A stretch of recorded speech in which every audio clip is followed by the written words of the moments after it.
But ఈ Kakatiya machine కాకతీయలో but క్రింది స్థాయిలో అవినీతి అంటే ఎట్లా అంటే ఇప్పుడు కార్యకర్తలకు ఇవ్వటం, వాళ్ళు సరిగ్గా పని చేయకపోవటం అట్లాంటివి కొంత జరిగింది. వాళ్ళు లేదంటే కాంట్రాక్టర్ దగ్గర నుంచి కొంత వాళ్ళు నేను మీకు ఫ్రాంక్గా చెప్తాను. నిజంగా చెప్పాలంటే మా కార్యకర్తలకు కొంత అసంతృప్తి ఉంది మా మీద. ఓకే, గత కాంగ్రెస్ ప్రభుత్వం ఉన్నప్పుడు ఈ చెరువు పనులు అనేటువంటివి నామినేషన్ టెండర్ ఉండేది 5 లక్షల లోపు. మేము 5 లక్షలు కూడా తీసేసి అప్పుడు ఏం చేద్దారంటే ఒక చెరువుకు 5 లక్షల 4 ఎస్టిమేట్లు చేసి అన్ని 4 కలిపి ఒక చెరువుకు ఒకరికి ఇచ్చేవాళ్ళు. 5 లక్షల లోపు నామినేషన్ ఉంది కనుక 4,99,000 4,98,000 చేసేవాళ్ళు. కానీ ఈ రోజు మేము అలాంటి దానికి అవకాశం లేకుండా ₹1 అయినా ₹1,00,000 అయినా ఈ ప్రొక్యూర్మెంట్ టెండరే అన్నాం. దాంట్లో అసలు కాంగ్రెస్ నాయకులే ఇంతవరకు ఎక్కువ కాంట్రాక్టర్లు తిరిగి చెరువు పనులన్నీ వాళ్ళే పెట్టారు. ఆన్లైన్ ఈ ప్రొక్యూర్మెంట్ వాళ్ళకే ఎక్కువ పనులు వచ్చాయి. సో మళ్ళీ వాళ్ళే చేసినారు. ఒక రకంగా టీఆర్ఎస్ పార్టీ కార్యకర్తలు కొంత బాధ ఉంది, అయ్యో మేము చేయలేకపోయామని. ముఖ్యమంత్రి గారి ఆలోచన, ప్రభుత్వ ఆలోచన ఏంటంటే ఇంత గొప్ప ప్రోగ్రాం తీసుకొని ఈ లేనిపోని చిన్న అవినీతి పేరు మీద ఇలాంటి ఒక మంచి కార్యక్రమానికి ఇబ్బంది రావద్దు అని కార్యకర్తల్ని బదిలాడుకుందాం, కానీ ఇది పారదర్శకంగా జరగాలని ప్రభుత్వం భావించింది. అయితే ఒక్క విషయం కూడా నేను ఒప్పుకోదలుచుకున్నాను. ఏంటంటే ఇప్పుడు గత ప్రభుత్వ హయాములో ఇదంతా ఉండేది. అంటే చెరువుల పనులు జరుగుతుంటే అసలు గ్రామస్తులకు కానీ గ్రామంలో ఎవరికి తెలియచేది కాదు. ఊరు బయట నుంచే ఇంజనీరు, ఊరు బయట నుంచే కాంట్రాక్టర్ ఏదో చేసినట్టు చేసి బిల్లు పోయేది, అసలు ఏం జరిగేదో తెలిసేది కాదు. ఇప్పుడు మేమేం చేసినాం, టోటల్ ఆన్లైన్ ఈ ప్రొక్యూర్మెంట్ పెట్టి ప్రజల భాగస్వామ్యము, ప్రజాప్రతినిధులు, స్థానిక సంస్థల వాళ్ళని కూడా ఇన్వాల్వ్ చేసి మీ ఊరికి చెరువిచ్చామని గ్రామస్తులందరినీ తీసుకొని పోయి అక్కడ కొబ్బరికాయ కొట్టి పనులు ప్రారంభించినప్పుడు ప్రజలకు ఏం జరుగుతుందో తెలుస్తుంది. ప్రజలకు ప్రశ్నించే అవకాశం మనం కల్పించాం. అయితే ప్రతి సంవత్సరం ఒక 9,000 చెరువులు చేసినప్పుడు డెఫినెట్ గా ఒక 5% 10% వ్యవస్థలో కొన్ని ఇబ్బందులు, తప్పులు ఉండే ఉంటాయి. ఒక రోజు నేను మార్చగలుగుతాను నేను అనుకోను. గతంలో 70-80% తప్పులు ఉంటాయి. ఇప్పుడు 70-80% బాగా జరిగి 10-20% ఇబ్బంది ఉండొచ్చు. కానీ మన దగ్గర ఏం జరుగుతుంది సార్ అంటే, బాగా జరిగిన 80% గురించి ఎవరు మాట్లాడడం కానీ ఎక్కడన్నా ఒక 5-10% తప్పు ఉంటే మాత్రం దాన్ని గ్లేరింగ్ గా చూపడము, బాగా ఎత్తి చూపడము, ఆ 5% పనులను చూపించి మొత్తం మిషన్ కాకతీయ ఇలానే జరిగింది అని చెప్పే ప్రయత్నం జరుగుతుంది. సరే, మాకు కూడా సిన్సియర్గా మేము ట్రై చేస్తున్నాం. ఏదైనా ఒక 5-10% తప్పులు జరిగితే దాదాపు ఒక 20-30 మంది ఇంజనీర్లను సస్పెండ్ చేసినాం, ఎంక్వైరీలు పెట్టించాం, రికవరీ చేస్తున్నాం.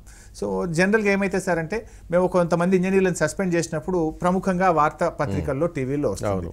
అంటే ఆ మిషన్ కాకతీయలో ఇలా తప్పు జరిగింది కనుక ఇంతమందిని సస్పెండ్ చేశారు. ఇట్ ఈస్ నాట్ దట్ మొత్తం మిషన్ కాకతీయలో జరిగిందని కాదు కదా.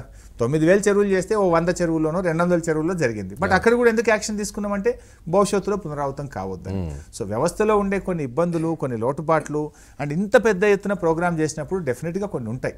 వాటిని ఎప్పటికప్పుడు సరిదిద్దుకుంటూ 100% పర్ఫెక్షన్ అనేది జరిగే పని కాదు. అది జనరల్ మన వ్యవస్థలో ఒక రోజులో జరిగేది లోపం అది బలహీనత, లోపం. దాంతో ఏమైందంటే ఆ 10% మొత్తంగా ఇలా జరిగిందని ప్రతిపక్షాలు చెప్పే ప్రయత్నం కానీ అది కొంచెం ఒక మెసేజ్ పోయే ప్రయత్నం జరిగింది. కానీ దాన్ని ఎప్పటికప్పుడు మేము క్లారిఫై చేస్తూ, రెక్టిఫై చేస్తూ ప్రభుత్వం ముందుకు పోతుంది.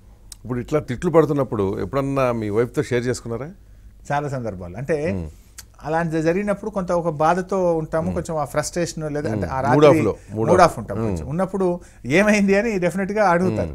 అడిగినప్పుడు ఇంకా కొంత షేర్ చేసుకోవడం, డిస్కస్ చేయడం అలాంటిది అప్పుడప్పుడు జరుగుతుంటుంది. ఎందుకంటే దాన్ని అలా పట్టించుకుంటే ఎట్లా, మీరు ఇంకా ధైర్యంగా పనిచేయాలా, గట్టిగా పనిచేయాలా, మీరు చెప్పాలని ఆవిడ సలహా ఇస్తారు. బెస్ట్ అంటే నీకంటే ఆవిడే మీరు. మిషన్ కాకతీయ దాదాపు 2 దశలు అయిపోయింది కదా, 3వ దశ ఇప్పుడు స్టార్ట్ అయింది. ఇది ఇంకొక దీంతో అయిపోతుందా? ఆల్మోస్ట్ 5 phases, అంటే 5 years. అయితే మొదటి 2-3 దశల్లో కొంచెం పెద్ద చెరువులు వచ్చినాయి. రాను రాను ఇంకా చిన్న ట్యాంక్స్ ఉంటాయి కనుక ఇంత వర్క్ లోడ్ ఉండదు, తగ్గిపోతుంది. సో 2 ఫేజుల్లో మంచి రిజల్ట్స్ వచ్చినాయి. మొన్న గ్రౌండ్ వాటర్ ఆల్మోస్ట్ 10 మీటర్లు తెలంగాణ ప్రాంతంలో గ్రౌండ్ వాటర్ పెరగడం అనేటువంటిది మిషన్ కాకతీయ యొక్క వర్షాలు 2 కలిసి వచ్చింది. వర్షాలు పడ్డాయి కనుక నీళ్ళు వచ్చినాయి. ఇంతకుముందు వర్షాలు పడ్డా ఏమయ్యేదంటే ఆ తూములు, అలుగులు సరిగా లేక కిందికి వాగులు, వంకలు, నదులు సముద్రంలోకి పోయింది. దాన్ని నిలపగలిగాం. అందుకే ఈసారి మీరు చూస్తే రబీలో లేట్ వర్షాలు పడడం వల్ల ఖరీఫ్ కు ఉపయోగపడలే కానీ రబీ క్రాప్ ఈసారి 37 లక్షల క్వింటాళ్ల వడ్లు ఈసారి మన తెలంగాణలో వస్తాయని, అత్యధికంగా పంట మన ముఖ్యమంత్రి గారు చెప్పారు, భూమికి బరువు అయ్యేంత పంట పండుతుందని సీఎం గారు అన్నారు అసెంబ్లీలో. అంత పంట ఈసారి మేము ఎక్స్పెక్ట్ చేస్తా ఉన్నాం. అంటే 2 జరిగినాయి. ఒకటి, నీరు ఉండడం వల్ల భూగర్భ జలాలు బాగా పెరిగి పంపులు, మోటార్లు, చెరువుల కింద ప్రత్యక్షమైన ఆయకట్టు, దానికి తోడు ఈ చెరువు పూడిక మట్టి రైతులు పొలాల్లో వేసుకోవడం వల్ల దిగుబడి పెరిగింది. ఈసారి కందులు కానీ మక్కలు కానీ వడ్లు కానీ చాలా దిగుబడి, మిర్చి కూడా విపరీతమైన దిగుబడి వస్తూ ఉంది రైతులు. మిర్చి కూడా ఇప్పుడు రేట్లు లేని పరిస్థితి వచ్చేసింది. రేట్లు లేని పరిస్థితి వచ్చింది, కొంత ఇబ్బందిని ఎదుర్కొంటుంది. అవును, అంటే మార్కెట్లన్నీ వచ్చి డంప్ చేసి పారేస్తున్నారు. ఇప్పుడు ఏమైతే సార్ అంటే దీంట్లో కూడా వాస్తవానికి మార్కెటింగ్ మినిస్టర్ కూడా నేను ఉన్నాను. ఈ కొన్ని పంటలకేమో ఎంఎస్పీ ఉంది, కొన్ని పంటలకు ఎంఎస్పీ లేదు. ఎంఎస్పీ ఉన్నటువంటి పంటలకేమో మేము వెంటనే కొనుగోలు కేంద్రాలు స్టార్ట్ చేసి ప్రభుత్వం తరఫున రైతుకు ఎంఎస్పీ ఇచ్చే ప్రయత్నం చేస్తున్నాం. ఎంఎస్పీ లేనటువంటి చోట ఏమైతుందంటే ఇది ఒక తెలంగాణ అని కాదు, జాతీయ స్థాయిలో ఉండే అంతర్జాతీయ స్థాయిలో ఉండే మార్కెట్ల ధరల హెచ్చు తగ్గుల మీద మన మార్కెట్ ఆధారపడుతుంది. సో ఆ మిర్చికి కూడా ఆ రకమైన పరిస్థితి వచ్చింది. ఉదాహరణ పత్తి పంట ఈసారి ఎంఎస్పీ కంటే చాలా ఎక్కువ అమ్ముతుంది. కారణం ఏమైందంటే పాకిస్తాన్ లో నార్త్ ఇండియాలో పత్తి అంతా కూడా వైరస్ వచ్చి దెబ్బతిన్నారు. అక్కడ షార్టేజ్ రావడంతో మన పత్తికి డిమాండ్ పెరిగింది. 1000 రూపాయలు ఎంఎస్పీ కంటే ఎక్కువ వస్తున్నాయి. సో కందులు కూడా అదే జరిగింది. ఈ పోయినసారి ధర ఎక్కువ ఉందని ఈసారి పంట బాగా వచ్చింది, దిగుబడి కూడా బాగా పెరిగింది, పురుగు కానీ చీడ కానీ లేకుండా పోయింది, ఒకేసారి ప్రొడక్షన్ పెరిగింది. మన దేశం ఈ ప్రభుత్వం ఏం చేసినారంటే ఎక్స్పోర్ట్స్ అంతా బ్యాన్ చేసినారు, ధరలు పెరుగుతాయి. ఎక్స్పోర్ట్స్ బ్యాన్ కావడంతో బయట కందులు పోక ధర ఒక్కసారి పడిపోయింది. ఆల్మోస్ట్ 1000 కోట్ల రూపాయలతో 20 లక్షల క్వింటాల కందులు మన రాష్ట్రంలో కొన్నాం. బట్ స్టిల్ రైతుకు ఏమైందంటే పోయినసారి 10,000 వచ్చింది కదా, ఈసారి 5,050 మద్దతు ధర వచ్చినా ఇంకా నాకేదో తక్కువ వచ్చింది అనేటువంటిది. కానీ ప్రభుత్వంగా మనం మద్దతు ధర మాత్రం డెఫినెట్ గా ఎన్ష్యూర్ చేశాం, 5,050 ఇచ్చేట్టు చూసాం. సో నెక్స్ట్ వచ్చేటప్పటికి ఇరిగేషన్ అసలు కీలకమైంది తెలంగాణకి, ప్లస్ మీ ప్రభుత్వానికి, మీ పార్టీకి కూడా. ముఖ్యమంత్రి ఏమో 1 కోటి ఎకరాలు అనేది చాలా అలవోగ్గా చెప్పేస్తున్నారు, లేదా ఎట్టి పరిస్థితుల్లో నిలిచి తీరుతా ఉంటున్నారు. కానీ గ్రౌండ్లో చూస్తేనేమో ప్రాజెక్టులకి వివిధ సమస్యలు, ఒకటి ల్యాండ్ ఎక్విజిషన్ ప్రాబ్లం అవుతుంది, 2 కోర్టు వివాదాలు ఉంటున్నాయి, 3 సెంట్రల్ వాటర్ కమిషన్ దగ్గర పర్మిషన్లు, ఇట్లాంటి ఎన్విరాన్మెంటల్ క్లియరెన్స్లు. సాధ్యం అవుతుంది అసలు? కొత్త రాష్ట్రం ఏర్పడ్డది. ముఖ్యమంత్రి గారు ఏంటంటే 2 రోజులు ఆలస్యమైనా పర్వాలేదు కానీ మనం చేసే పని రేపటి భవిష్యత్ తెలంగాణకు బాగుండాలన్నదే కేసీఆర్ గారి ఆలోచన. అందుకే ఇవాళ ప్రాజెక్టుల విషయంలో ఎక్కడ నీరున్నది, రేపు తెలంగాణకి ఎలా నీళ్లు ఇవ్వగలుగుతాము, మొత్తంగా తెలంగాణలో అర్బన్ కాన్స్టెన్సీలు పోను ఒక 100 నియోజకవర్గాలు రూరల్ అనుకుంటే 1,00,000 ఎకరాలు యాన్ అండ్ యావరేజ్ గా ఒక నియోజకవర్గానికి 1 కోటి ఎకరాలు ఇవ్వగలిగితే రాష్ట్రం సుభిక్షంగా ఉంటుంది అనేది ఒక ప్రణాళికతో ప్రభుత్వం ముందుకు పోతుంది. ఇట్స్ నాట్ దట్ మేము ఈ 5 సంవత్సరాల్లోనే 100% చేయాలని కాదు. ఇక నిజంగా దేశంలో ఏమైపోయింది, పోతూ పోతూ యూపీఏ ప్రభుత్వం 2013 అనే ఒక గుదిబండ వేసిపోయింది. 2013 భూసేకరణ చట్టం వచ్చిన తర్వాత అసలు దేశం మొత్తంలో ఒక్క ఇరిగేషన్ ప్రాజెక్టు మేజర్ ఏదైనా పూర్తయిందా అంటే ఒక్క చోట కూడా జరిగిన పరిస్థితి లేదు. ఎందుకంటే అది నష్టపరిహారం రైతులకు ఎంతైనా ఇద్దాం, దాని విషయంలో ఇబ్బంది లేదు. దాంట్లో పెట్టినటువంటి ప్రొసీజర్ ఏదైతే ఉందో అది థియరిటికల్గా ఉంది కానీ ప్రాక్టికల్గా లేదు. అవును, అసలు అందువల్ల ఇబ్బంది. ఎంత నష్టపరిహారం ఇవ్వాలి, ఇంకో రూపాయి ఎక్కువ ఇవ్వడానికి ప్రభుత్వాలు సిద్ధంగా ఉన్నాయి. కానీ ఆ ప్రొసీజర్ ఫాలో కాకపోతే ప్రతిపక్షాలు ఇంకొకరు కోర్టుకు పోవడం, స్టేలు తెచ్చుకోవడానికి చాలా సులువుగా ఉండే విధంగా అది ప్రాక్టికల్ గా అమలుకు దూరంగా 2013 చట్టం ఉండడం అనేది ఒక ఇష్యూ, పెద్ద అడ్డంకి తయారైంది. గతంలోకి ఇప్పటికి ఇంకో మార్పు ఏంటంటే ఈ ఎన్విరాన్మెంట్ పేరు మీద, అడవుల పేరు మీద గతంలో పనులు చేస్తూ ప్రాసెస్లో పర్మిషన్లు తీసుకునేవాళ్ళు.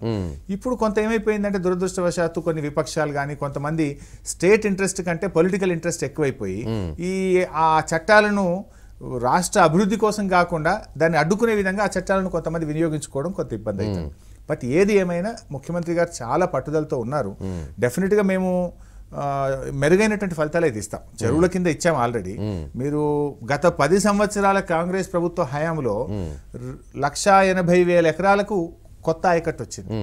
కానీ మేము ఈ 2.5 సంవత్సరాల కాలంలోనే 7 లక్షల ఎకరాలకు కొత్త ఆయకట్టు ఈ సంవత్సరం నీరు ఇచ్చాం. అది చెరువులు కాక.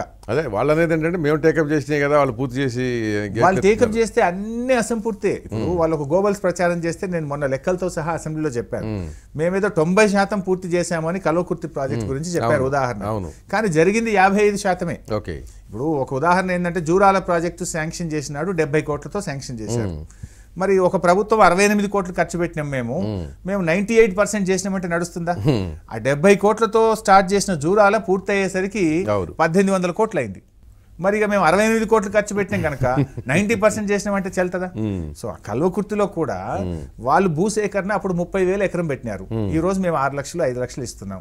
30,000 పెట్టినాం కనుక మేము మొత్తం చేసినామంటే ఆ డబ్బు సరిపోదు కదా. R&R మర్చిపోయారు, రైల్వే మర్చిపోయినారు, అందులో ఎలక్ట్రిసిటీకి సంబంధించి మర్చిపోయారు. ఇవన్నీ కూడా కలిపి చూసినప్పుడు నిజంగా ఫిజికల్ గా జరిగిన ఎక్స్పెండిచరు 55%. ఆ 55% కూడా పంపులు, మోటార్లు, పైపులు తెచ్చిపెట్టినారు. వాస్తవానికి అసలు పంప్ హౌస్ తవ్వడం కానీ, కెనాల్స్ ఇవ్వడం కానీ, స్ట్రక్చర్స్ కట్టడం కానీ, విద్యుత్ సబ్స్టేషన్లు పూర్తి చేయడం కానీ, ఇలాంటి క్రిటికల్ వర్క్స్ అన్ని వదిలేసినారు. ఇవాళ మేము అసలు అక్కడ వెంటబడి ముఖ్యమంత్రి గారు నెల రివ్యూ చేయడం, మేము ప్రాజెక్టుల వెంట తిరిగి ఇవాళ చేసినాం కనుకనే నీళ్ళు ఇచ్చాం. నిజంగానే మీరు 90% పూర్తి చేస్తే 3,65,000 ఎకరాలు నీళ్ళు ఇవ్వాల్సిన కల్వకుర్తిలో 1 లక్షో 2 లక్షలో మీరు ఇచ్చి ఉండొచ్చు కదా. ఫస్ట్ ఫేజ్ అని ఇచ్చి ఉండొచ్చు కదా. అంటే పని అంత జరగలేదు అనేటువంటిది వాళ్ళే ఒప్పుకున్నారు. మళ్ళీ వాళ్ళే ఏమన్నారు, కల్వకుర్తి మొత్తం పూర్తి కావాలంటే ఈ సంవత్సరం బడ్జెట్ లో 1,700 కోట్లు పెట్టాలన్నారు. మరి 90% పూర్తి అయితే 1,700 కోట్లు ఎందుకు? సో వాళ్ళంటే ఇక విమర్శ కోసం చెప్తూ ఉంటారు. సో బట్ ప్రభుత్వం 2 లక్ష్యాలు స్పష్టంగా పెట్టుకున్నాం. పెండింగ్ ప్రాజెక్టులను 100% వేగంగా పూర్తి చేస్తూ కొత్త ప్రాజెక్టులను కూడా సైమల్టేనియస్ గా చేయాలన్నదే ప్రభుత్వం ఆలోచన. ఇలా పెండింగ్ ప్రాజెక్టులు చేసిన కనుకనే మహబూబ్ నగర్ లాంటి జిల్లాలో 4,50,000 ఎకరాల ఆయకట్టు ఈ సంవత్సరం ఇవ్వగలిగినామంటే పెండింగ్ ప్రాజెక్టుల మీద ప్రభుత్వం దృష్టి పెట్టడం వల్లనే జరిగింది. సో మాకు 2 జరిగినాయి. మొదటి సంవత్సరం ఈ 2013 వచ్చి మోడీ గారు ఏం చేసినారంటే నేను ఆర్డినెన్స్ తెస్తున్నాను అని 3 సార్లు ఆర్డినెన్స్ తెచ్చారు. ఇంకా అది అవుతుందేమో అని ఆ వెయిటింగ్ లోనే మాకు 7-8 నెలలు పోయింది. ఇటు రాష్ట్ర విభజన, ఇంజనీర్ల విభజన, 2013 చట్టం మారుతుందని వెయిటింగ్ లో 1 ఇయర్ పోయింది. ఆ తర్వాత ఇంకా అది రాదు అని అర్థమైన తర్వాత మేము 1, 2, 3 జీవో తెచ్చుకోవడము, దాన్ని అంతా అడాప్షన్ చేసుకొని ప్రాసెస్ లో ముందుకు పోయినా. అంటే లిటరల్ గా మాకు 2.5 సంవత్సరాలు అయినా మొదటి సంవత్సరం అంతా ప్లానింగ్, డిజైనింగ్ అండ్ ఈ 2013 వస్తుందా రాదా అనే మీమాంసలోనే మొదటి సంవత్సరం అంతా పోయింది. లిటరల్ గా మేము పనిచేసింది 1.5 years చేసాం. ఇప్పుడు ఇంకా వేగంగా ఈ సంవత్సరం ముందుకు పోతాం. డెఫినెట్ గా నెక్స్ట్ ఇయర్ కి ఇంకా చాలా ఎక్కువ ఆయకట్టు కూడా ఇస్తాం. అతి ముఖ్యమైన కాళేశ్వరం ప్రాజెక్ట్ కూడా యుద్ధ ప్రాతిపదికన పనులు చేస్తున్నాం. డెఫినెట్ గా దాని ఫలితాలు ఇప్పటికే ఉన్నటువంటి SRSP ప్రాజెక్ట్ కానీ, మిడ్మానేర్ ప్రాజెక్ట్ కానీ ఇవన్నీ కూడా పూర్తి చేసి నీళ్ళు అందిస్తాం. డెఫినెట్గా నెక్స్ట్ ఇయర్ లోపల ఒక గొప్ప మార్పును మాత్రం మేము చూపిస్తాం.